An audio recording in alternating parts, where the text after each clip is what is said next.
Hello friends, welcome to crazy GK trick. Daily current affairs session में आप सभी का मैं स्वागत करता हूं। दोस्तों, आज है तारीख 16 जुलाई 2022 और आज से रिलेटेड जितनी भी इंपॉर्टेंट करंट अफेयर्स होगी उससे मैं आपके लिए डिस्कस करने वाला हूं। ये करंट अफेयर भारत के किसी भी एग्जाम के लिए जरूरी है, चाहे वो PSC, SSC, banking, railway, Bharat का कोई भी एग्जाम, सभी एग्जाम्स के लिए कवर होने वाला डेली करंट अफेयर्स। मैंने इस सेशन में बहुत ही इंपॉर्टेंट और सिलेक्टिव करंट अफेयर लिए हैं। दोस्तों, यदि आप इसका पीडीएफ डाउनलोड करना चाहते हैं तो आपको रूट एप्लीकेशन से इसका पीडीएफ मिल जाएगा। आप स्टडी मटेरियल सेक्शन पे जाकर के पीडीएफ को डाउनलोड कर सकते हैं। दोस्तों, इसके अलावा आपको डेली मिलता है क्विज, जो कि रात को 10 बजे हमारे टेलीग्राम एप्लीकेशन पर डेली क्विज होगा। साथ में रूट एप्लीकेशन पर भी बहुत सारे टॉपिक के, बहुत सारे विषय के आपको क्विज मिल जाएंगे।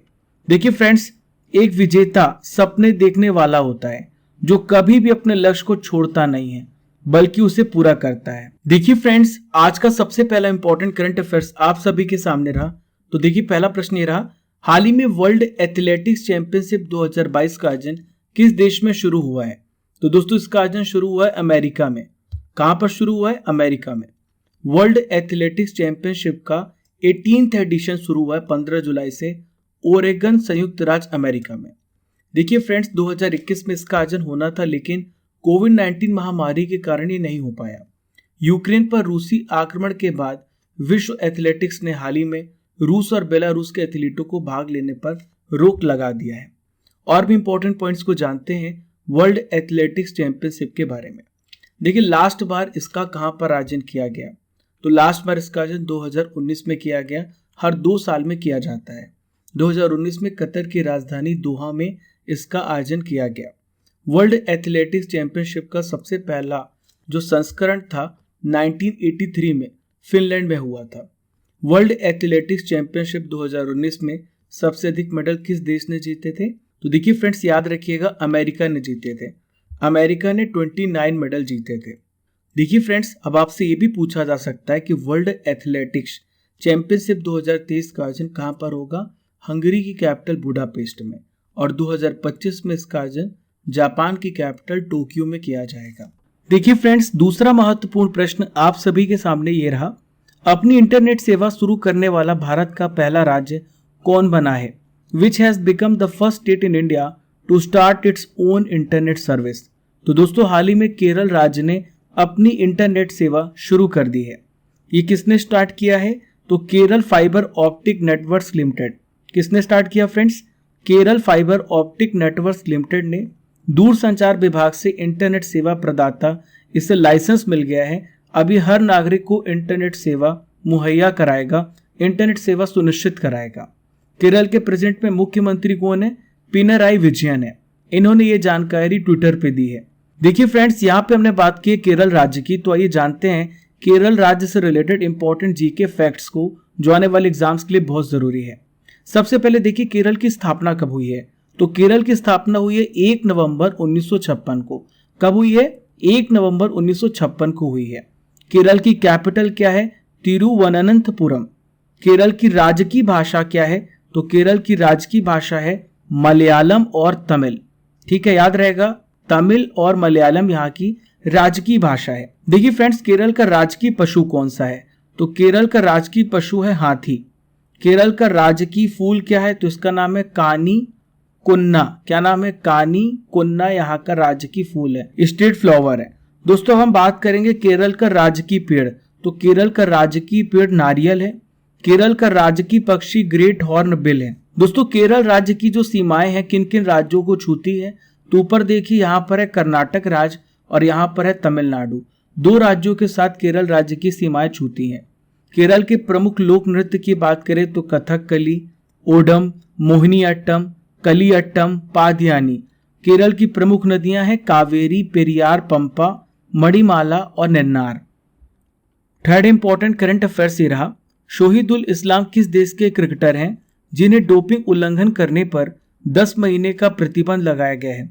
तो दोस्तों, ये बांग्लादेश के क्रिकेटर हैं। किन्होंने इस पर प्रतिबंध लगाया है? तो आईसीसी ने बांग्लादेशी तेज गेंदबाज शोहिदुल इस्लाम को डोपिंग उल्लंघन करने पर 10 महीने के लिए प्रतिबंधित किया है। इन्होंने अपना जो अपराध है कब स्वीकार किया था? 28 मई 2022 को। दोस्तों अब ये कब खेल सकेंगे? 28 मार्च 2023 से ये खेल सकेंगे। दोस्तों मैं आपको बताना चाहूंगा, ध्यान से सुनिएगा, शोहिदुल के यूरिन की जांच में क्लोमिफिन पाया गया था, जो वर्ल्ड एंटी डोपिंग एजेंसी वाडा की प्रतिबंधित पदार्थ की सूची में शामिल है। यहाँ पे बात हमने वाडा की है, तो मैं आपको बताऊंगा वाडा, पर उससे पहले मैं आपको बताऊंगा कि क्या होता है डोपिंग। डोपिंग का मतलब क्या होता है? डोपिंग का मतलब होता है खिलाड़ियों के द्वारा उन पदार्थों का सेवन करना जो उनकी शारीरिक क्षमता बढ़ाने में मदद करे। इससे वो अपनी क्षमता से अच्छा प्रदर्शन करते हैं और बाकी खिलाड़ियों को पीछे करने का कार्य करते हैं। डोपिंग के अंतर्गत 5 प्रकार के ड्रग्स को प्रतिबंधित किया गया है। इनमें सबसे सामान्य स्टिमुलेंट्स और हार्मोन्स हैं। इनका सेवन करने से व्यक्ति के शरीर में बहुत सारे साइड इफेक्ट्स के खतरे होते हैं, इसलिए इन्हें खेल शासी निकायों के द्वारा प्रतिबंधित किया है। दोस्तों यहाँ पे हम बात करेंगे वाडा की, तो वाडा का फुल फॉर्म क्या है? World anti doping agency. इसकी स्थापना कब हुई है? 1999 को हुई है। इसका हेडक्वार्टर कहाँ पर है? मॉन्ट्रियल, क्यूबेक, कनाडा में इसका हेडक्वार्टर है। प्रेजेंट में प्रेसिडेंट कौन है? विटोल्ड बानका। वाडा का काम क्या होता है? अंतरराष्ट्रीय खेलों के लिए खिलाड़ियों के लिए प्रतिबंधित पदार्थों की जांच करना। चलिए दोस्तों आइए बढ़ते हैं चौथे महत्वपूर्ण प्रश्न की ओर। हाल ही में भूटान में भारत के राजदूत के रूप में किसे नियुक्त किया गया है? Who has been appointed as the ambassador of India to Bhutan? तो दोस्तों इनका नाम है सुधाकर दलेला। क्या नाम इनका? सुधाकर दलेला। सुधाकर दलेला के बारे में आइए जान लेते हैं। ये 1993 बैच के IFS ऑफिसर हैं, भारतीय विदेश सेवा अधिकारी हैं। इन्हें भूटान में भारत का राजदूत नियुक्त किया गया है। अब सवाल उठता है कि इनके स्थान पर आ रहे हैं, तो रुचिरा कंबोज का स्थान लेंगे, जिन्हें संयुक्त राष्ट्र में भारत का नेक्स्ट स्थायी प्रतिनिधि नियुक्त किया गया है। दोस्तों दलेला जी को प्रधानमंत्री कार्यालय में निदेशक के रूप में भी कार्य दिया जा चुका है और इनका इसे अनुभव भी है। दोस्तों यहाँ पे मैं आपको बताना चाहूँगा भूटान के बारे में, क्योंकि यहाँ पे बात आ रही भूटान की। तो ये देखिए मैप में, ये है भूटान, यहाँ पर आप देख पा रहे हैं ये भूटान है। अब आइए देखते हैं कि भारत के कौन कौन से राज्य भूटान की सीमा को छूते हैं। तो सबसे पहला राज्य हम बात करेंगे भूटान की, तो ये है असम। यहाँ पर देखिए आप, असम की सीमा 267 किलोमीटर भूटान से लगती है। अरुणाचल प्रदेश की बात करें तो 217 किलोमीटर की सीमा भूटान से लगती है। पश्चिम बंगाल 183 किलोमीटर और सिक्किम की सीमा 32 किलोमीटर लगती है भूटान से। ये 4 राज्य भूटान की सीमा को छूते हैं। अगर टोटल बात करें तो भारत और भूटान की सीमा 699 किलोमीटर है। दोस्तों भूटान की कैपिटल क्या है? तो भूटान की कैपिटल है थिम्पू। क्या कैपिटल है? थिम्पू। ये चीन और भारत के बीच लैंड लॉक देश है, यानी इसकी सीमा जो है किसी भी जली सीमा से नहीं लगती है। इस देश का स्थानीय नाम जो है ड्रुग्यूल है। दोस्तों भूटान के प्राइम मिनिस्टर का क्या नाम है? भूटान के प्राइम मिनिस्टर का नाम है लोतेय शेरिंग। क्या नाम है इनका? लोतेय शेरिंग। देखिए friends, fifth important current affairs आप सभी के सामने रहा। हाल ही में किसने नए जनगणना डाटा वर्क स्टेशन का उद्घाटन किया है? Who has recently inaugurated the new census data work station? तो दोस्तों हाल ही में इसका उद्घाटन किसके द्वारा किया गया है? ध्यान से सुनिएगा, डॉक्टर विवेक जोशी जी के द्वारा। किसके द्वारा? डॉक्टर विवेक जोशी जी के द्वारा। डॉक्टर विवेक जोशी कौन है? ये भारत के महापंजीयक और जनगणना आयुक्त हैं। भारतीय प्रौद्योगिकी संस्थान दिल्ली ने एक नए जनगणना डाटा वर्क स्टेशन को स्थापित किया है। ये शोधकर्ताओं को माइक्रो डाटा तक पहुंचने में सुविधा प्रदान करेगा। भारत की 16वीं जनगणना 2021 में होनी थी, लेकिन आप सभी को पता है कोविड ने बहुत सारी दोस्तों कोविड की वजह से भारत सरकार के बहुत सारे काम रुक गए हैं और इसमें जनगणना भी शामिल है। अब इसे 2023-24 के लिए स्थगित कर दिया गया है। यहाँ पे बात हमने जनगणना की है, तो बहुत सारे प्रश्न आपसे पूछे जा सकते हैं जनगणना से संबंधित। आइए देखते हैं, भारत में पहली बार विधिवत जनगणना कब शुरू हुई? 1872 में। किसके शासनकाल में? लॉर्ड मेयो के शासनकाल में। भारत में नियमित यानी रेगुलर जो जनगणना हर 10 साल में शुरू हुई है 1881 में हुई है, लॉर्ड रिपन के समय में। दोस्तों आजाद भारत की पहली जनगणना 1951 में हुई है। विश्व जनसंख्या दिवस हाल ही में मनाया गया। कब मनाया गया? 11 जुलाई को विश्व जनसंख्या दिवस मनाया गया। दोस्तों जनगणना 2011 की जो हुई है स्वतंत्रता के बाद 7वीं जनगणना है और भारत की 15वीं जनगणना है। देश की कुल जनसंख्या 121.08 करोड़ है, जनगणना 2011 के अकॉर्डिंग। ठीक है। विश्व की जनसंख्या में भारत का क्या योगदान है? 17.5%, 17.5% जनसंख्या भारत की है। दोस्तों बात करेंगे यहाँ पर हम जनसंख्या घनत्व की, तो जनसंख्या घनत्व यानी पॉपुलेशन डेंसिटी की, जो कि 382 है।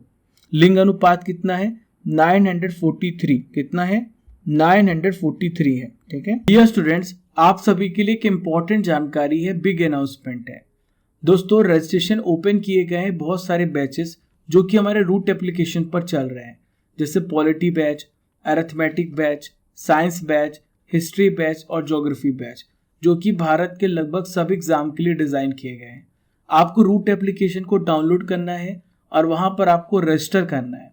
रजिस्टर करना है लाइव सेशन के लिए। आप सभी को ये सारे बैचेस मिलेंगे हमारे रूट एप्लीकेशन पर, जो कि powered by crazy GK trick है।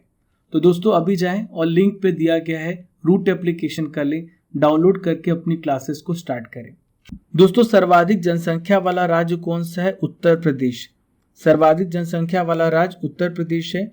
न्यूनतम जनसंख्या वाला राज्य कौन सा है? सिक्किम है। कौन सा राज्य है? सिक्किम। चलिए फ्रेंड्स, आइए देखते हैं सिक्स्थ इंपॉर्टेंट करंट अफेयर्स को। हाल ही में पहले वर्चुअल I2U2 शिखर सम्मेलन में भारत की तरफ से किसने पार्टिसिपेट किया है? Who has participated from India's side in the first virtual I2U2 summit? तो दोस्तों भारत की तरफ से भारत के प्रधानमंत्री नरेंद्र मोदी जी ने इसमें हिस्सा लिया है। यहाँ पे अन्य ऑप्शन भी दिए गए हैं। यहाँ पे लिखा है एस जयशंकर। एस जयशंकर भारत के विदेश मंत्री हैं। यहाँ पे लिखा है हर्षवर्धन श्रृंगला। तो हर्षवर्धन श्रृंगला भारत के पूर्व विदेश सचिव थे। प्रेजेंट में विदेश सचिव कौन है? विनय मोहन क्वात्रा है। अमित शाह गृह मंत्री हैं और इनके पास सहकारिता मंत्रालय भी है। दोस्तों I2U2 का मतलब क्या है? देखिए I का मतलब है इंडिया और इजराइल, दो देश हैं इसमें, इंडिया और इजराइल। U2 का मतलब क्या है दोस्तों? U2 का मतलब है U2 का मतलब है यूनाइटेड स्टेट्स ऑफ अमेरिका और दूसरा है संयुक्त अरब अमीरात, यूनाइटेड अरब एमिरेट्स। तो दोस्तों इस सम्मेलन में पीएम नरेंद्र मोदी जी भाग लिए, अमेरिका के राष्ट्रपति जो बाइडेन और इजराइल के हाल ही में पीएम बनाए गए हैं यायर लैपिड और यूएई के राष्ट्रपति मोहम्मद बिन जायद अल नहयान इसमें शामिल हुए हैं। वर्चुअल मीटिंग का जो मुख्य फोकस था ये क्या था?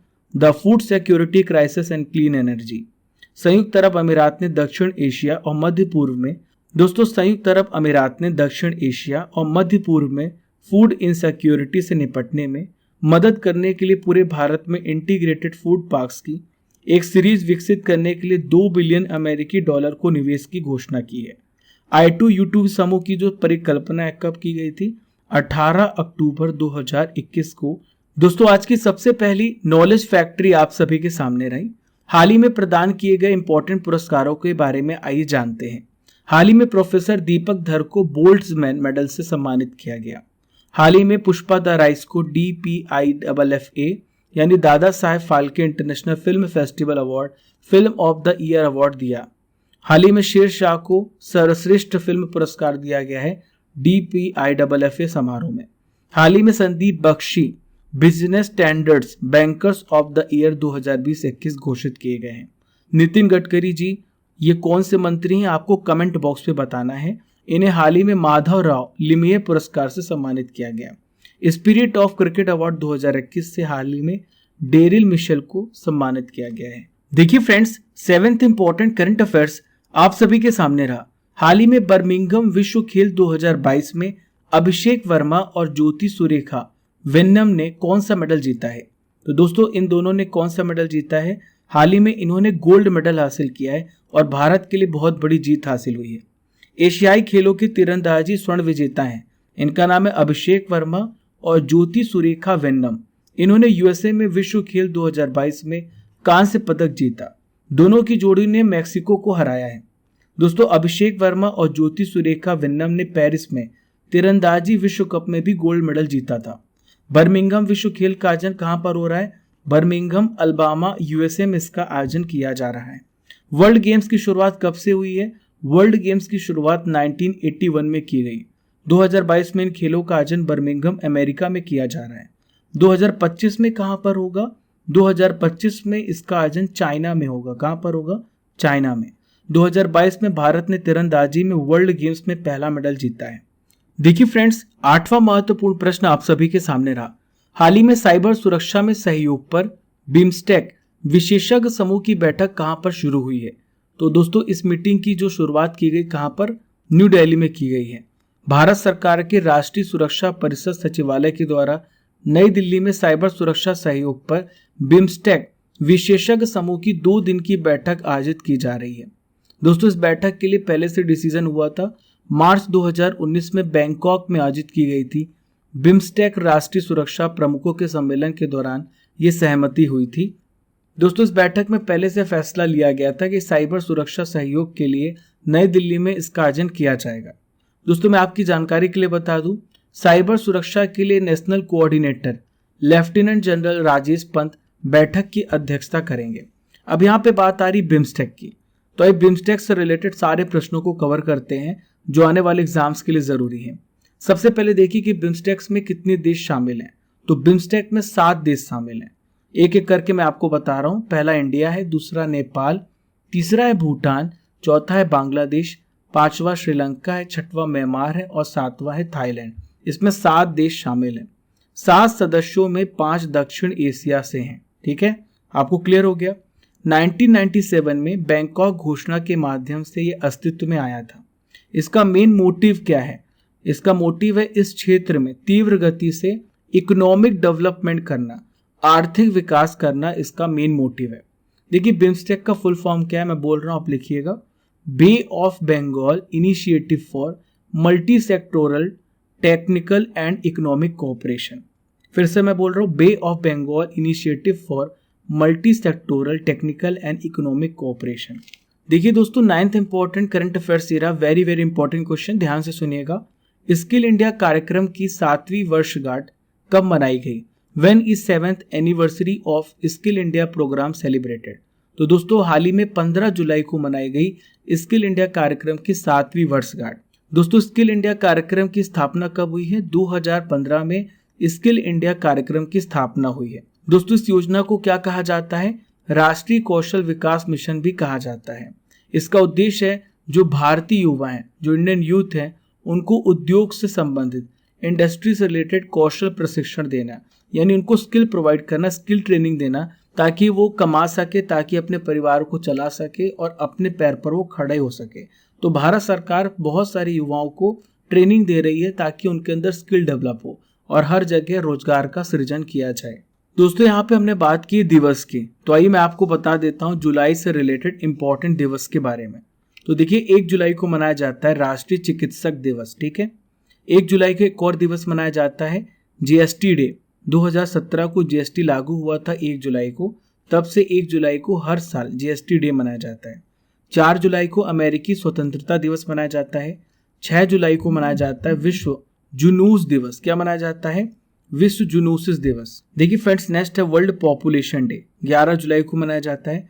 12 जुलाई को विश्व मलाला दिवस मनाया जाता है। राष्ट्रीय झंडा अंगीकरण दिवस 22 जुलाई को मनाया जाता है। 22 जुलाई को हमने तिरंगा को अपनाया था। राष्ट्रीय प्रसारण दिवस 23 जुलाई को। 24 जुलाई को आयकर दिवस मनाया जाता है। 26 जुलाई को मनाया जाता है कारगिल विजय दिवस। 27 जुलाई को सीआरपीएफ की स्थापना दिवस मनाई जाती है। दोस्तों, विश्व हेपेटाइटिस डे हर साल 28 जुलाई को मनाया जाता है। और आखिरी में बात करें कि 29 जुलाई विश्व बाघ दिवस मनाया जाता है। देखिए फ्रेंड्स, आज का आखिरी इंपॉर्टेंट करंट अफेयर्स ही रहा। हाल ही में मोंटी नॉर्मन का निधन हो गया। वह एक प्रसिद्ध क्या थे? मोंटी नॉर्मन कौन थे जिनका हाल ही में निधन हुआ है? तो दोस्तों, ये संगीतकार थे, म्यूजिशियन थे, जिनका हाल ही में निधन हुआ है। ये किस देश के निवासी हैं? तो ये इंग्लैंड के संगीतकार थे। दोस्तों, बहुत ही फेमस फिल्मों के लिए इन्होंने ट्यून दिया है। जेम्स बॉन्ड की फिल्मों के लिए थीम ट्यून इन्होंने लिखा है। 1962 में रिलीज हुई पहली James Bond film Doctor No के लिए इन्होंने थीम ट्यून तैयार की थी। चलिए दोस्तों, करंट अफेयर्स की रसमलाई आ गई। दोस्तों, करंट अफेयर्स की रसमलाई को डिस्कस करते हैं। 2021 के इंपॉर्टेंट प्रश्नों को मैं आप सभी से डिस्कस करने वाला हूँ। विश्व बांस दिवस कब मनाया जाता है? हर साल 18 सितंबर को मनाया जाता है। एशिया की पहली हाइब्रिड फ्लाइंग कार भारत की कौन सी कंपनी बना रही है? विनाटा एरो मोबिलिटी। हाल ही में किसने राष्ट्रीय कैडेट कोर के 34वें महानिदेशक के रूप में पदभार को ग्रहण किया है? Lieutenant general Gurbir Pal Singh. विश्व समुद्री दिवस वर्ल्ड मैरी टाइम डे कब मनाया जाता है? हर साल 30 सितंबर को। विश्व हृदय दिवस कब मनाया जाता है? हर साल 29 सितंबर को मनाया जाता है विश्व हृदय दिवस। दोस्तों अब हम 15 जुलाई के इंपॉर्टेंट करंट अफेयर्स का रिवीजन भी कर लेते हैं। देखिए, हाल ही में जेंडर गैप रिपोर्ट जारी किया गया। भारत को 146 देश में 135। हाल ही में यूरोपीय संघ ने किस देश को जनवरी 1 को 2023 तक यूरो मुद्रा अपनाने की मंजूरी प्रदान की? क्रोएशिया। मोहम्मद मुस्तफिजुर रहमान भारत में किस देश के लिए अगले उच्चायुक्त नियुक्त किए गए हैं? बांग्लादेश। नेशनल एजुकेशन पॉलिसी 2020 को पूर्व प्राथमिक स्तर पर लागू करने वाला भारत का पहला राज्य है उत्तराखंड। चलिए फ्रेंड्स, आइए देखते हैं पांचवा महत्वपूर्ण रिवीजन प्रश्न। अर्जुन बाबूतो ने ISSF विश्व कप में कौन सा पदक जीता है? गोल्ड। हाल ही में माइंड मास्टर किसका संस्मरण है जिसे जारी किया गया 15 जुलाई 2020 को? यह है विश्वनाथन आनंद जी का। लुइस एचेवेरिया अल्वारेज किस देश के पूर्व राष्ट्रपति हैं जिनका हाल ही में निधन हो गया है? तो दोस्तों ये मैक्सिको के प्रेसिडेंट थे। केरल राज्य के अलावा भारत के किस शहर को टाइम पत्रिका ने 2022 के विश्व के महानतम स्थानों की सूची में स्थान दिया है? तो दोस्तों अहमदाबाद को स्थान मिला है और केरल राज्य को मिला है। 9th इंपॉर्टेंट रिवीजन क्वेश्चन ये रहा, space tech startup Agnikul Cosmos ने किस शहर में भारत का पहला रॉकेट इंजन कारखाना खोला है? चेन्नई में। 150 वनडे विकेट लेने वाले सबसे तेज भारतीय गेंदबाज कौन बने हैं? मोहम्मद शमी। मैं आपसे प्रश्न करूंगा जिसका उत्तर आपको कमेंट बॉक्स पर देना है। वाडा का मुख्यालय किस देश में है? आपको बताना है। वर्ल्ड एंटी डोपिंग एजेंसी का मुख्यालय कहां पर है? देखिए फ्रेंड्स, ये था 15 जुलाई के इंपॉर्टेंट करंट अफेयर्स का रिवीजन। हमने डेली करंट अफेयर्स में 16 जुलाई के करंट अफेयर्स को भी कवर कर लिया आपके लिए। आशा करता हूं कि पूरा सेशन आपको बहुत ज़्यादा पसंद आया होगा, तो शेयर करना बिल्कुल भी मत भूलिए। दोस्तों पहली बार हमारे चैनल पर आ रहे हैं तो don't forget to subscribe and press the bell icon button ताकि आपको हर एक नोटिफिकेशन सबसे पहले मिल सके। Keep liking, keep sharing your channel crazy GK trick. Thank you friends.